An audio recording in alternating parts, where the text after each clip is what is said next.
ゼロになったっていい。Agnes selalu tidak peduli dengan orang lain. Dia tampaknya tidak ragu menunjukkan sisi buruk dan keras kepalanya. Raymond membenci perasaan egois itu. Karena inilah saya tidak mau menjadi pasangan Anda yang mulia. Anda pikir saya tidak bisa kabur jika Anda tidak mengizinkan saya pergi? Meski harus hidup bersama iblis yang mengerikan, itu lebih baik daripada harus terseret oleh kehendak Anda seperti ini. Biarpun begitu, aku akan tetap menunggumu. Jadi temuilah aku kalau kau berubah pikiran. Raymond memilih untuk menyakiti Agnes tanpa memperdulikan apapun. Apapun yang dia katakan, Agnes tidak akan terpengaruh ataupun menyerah. Jadi, dia ingin menginjak-injak hati itu lebih jauh lagi. Semakin banyak kata-kata kasar yang keluar dari mulutnya. Dia ingin menghinanya, menyuruhnya pergi, dan menyebutnya menjijikkan. Karena dia pikir itu tidak akan menyakitinya. Namun mata yang tidak goyah itu selama ini selalu menatapku. Agnes yang ku kenal selalu seperti itu. Karena itu aku tidak percaya saat dia bilang akan melepaskanku. Kukira perkataanmu itu hanya keucapan untuk menarik perhatianku. Namun saat diriku menjadi risau setelah melihat kau benar-benar menjauhiku dan aku dihadapkan pada kenyataan bahwa kau benar-benar akan menghilang dari hidupku, aku jadi menyadarinya. Ternyata aku sangat bergantung pada cinta yang kau berikan, jauh melebihi perkiraanku. Akhirnya aku sadar dan bertekad untuk tidak akan melukaimu lagi. Tetapi setelah kau mengejar-ngejar dan memanggil namaku sampai aku muak dan seluruh hidupku dipenuhi olehmu, sekarang kau malah melupakanku. Bagaimana bisa kau melakukan ini padaku? Kenapa harus sekarang? Raymond perlahan membuka matanya. Mimpi-mimpi yang dialaminya terasa begitu nyata, seolah-olah baru saja terjadi kemarin. Apakah kamu baik-baik saja? Yang mulia, Raymond perlahan bangkit. Itu adalah sebuah ruangan di tempat tinggalnya sendiri. Aku datang karena para bawahanmu sangat mengkhawatirkanmu. Katanya belakangan ini kau jarang makan dan tidak fokus. Apa sebenarnya masalahmu?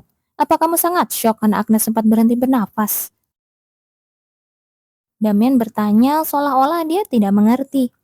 Kupikir kau tidak akan terlalu peduli jika Agnes meninggal. Kukira juga akan begitu. Namun saat melihat tangan kecilnya tergeletak lemas seperti mayat, pertahanan diriku langsung runtuh. Apa sekarang perasaanmu pada Agnes berubah? Saya juga tidak tahu. Itu bukan kebohongan. Raymond juga tidak tahu apa yang ingin dia lakukan. Tapi dia tidak percaya dengan situasi ini. Situasi ini tidak masuk akal baginya. Seolah-olah langit dan bumi terbalik dan dinasti berganti. Agnes tidak mengingatnya. Itu kan tidak mungkin. Bukankah selama ini Agnes hanya memiliki dirinya? Dialah satu-satunya orang dalam hidup Agnes. Selama ini, satu-satunya hal yang diinginkan Agnes hanyalah mendapatkan hatinya. Damian memperhatikan Raymond yang mulai berperilaku aneh. Seperti yang sudah dia duga sebelumnya, Raymond sebenarnya juga menyukai Agnes. Kalau saja Agnes melihat ini sebelum kehilangan ingatannya, dia pasti akan sangat bahagia.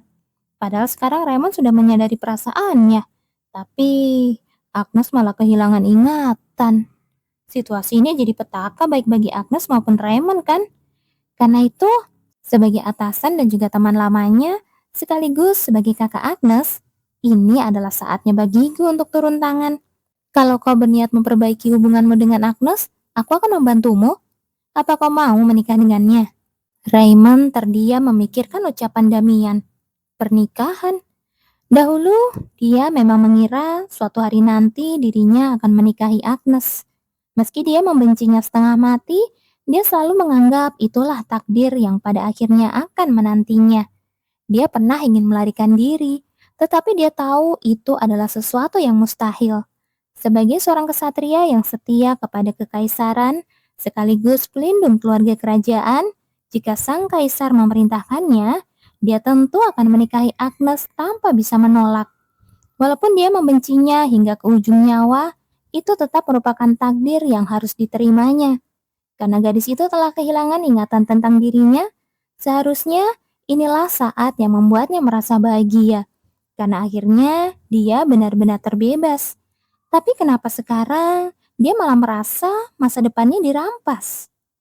Kalau Yang Mulia memberi perintah, Saya bukan begitu. Aku ingin tahu pendapatmu, Raymond. Apa kau berharap Agnes kembali padamu? Iya, Raymond menatap Damian dengan sorot mata yang tegas, lalu menjawab tanpa ragu sambil menganggukkan kepalanya. Meski dia menganggap gadis itu menyedihkan dan sudah membuangnya begitu saja, hati Agnes tetaplah miliknya. Maka, mengambil kembali sesuatu yang telah direnggut darinya terasa sebagai hal yang wajar. Mendengar jawaban itu, mata Damian membelalak. Setelah terdiam sejenak untuk berpikir, dia pun merasa bahwa ini justru merupakan kabar yang baik. Agnes memang tidak lagi mengingat Raymond, tetapi itu juga berarti bahwa dia telah melupakan semua luka yang pernah Raymond berikan kepadanya. Bukankah itu sebuah kesempatan yang sangat baik? Jika Raymond menunjukkan sedikit saja kebaikan, Agnes pasti akan menyukainya lagi. Benar, kali ini Raymond merasa yakin. Meskipun Agnes telah kehilangan ingatannya, sifat aslinya mungkin tidak berubah. Perlahan-lahan, rasa bersalah yang selama ini membebani hatinya mulai memudar. Damian benar, dia masih memiliki kesempatan untuk memulai semuanya dari awal.